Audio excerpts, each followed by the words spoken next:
உலகத்துல ஆசை இல்லாத மனிதனே இல்லைங்க. எல்லாருக்குமே ஃபியூச்சர்ல நான் அதை வேங்கணும், இதை செய்யணும் அப்படின்னு ஆசை இருக்கும்.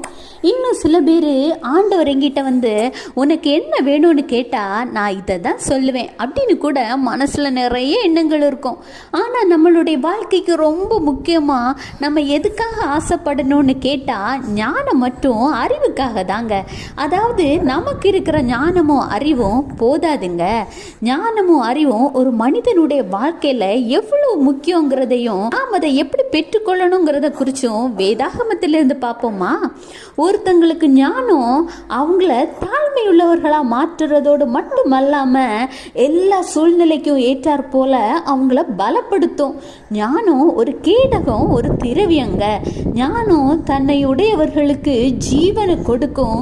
ஒரு மனுஷனோட ஞானம் அவனுடைய முகத்தையே பிரகாசிக்க பண்ணும். அவனுடைய முகத்தின்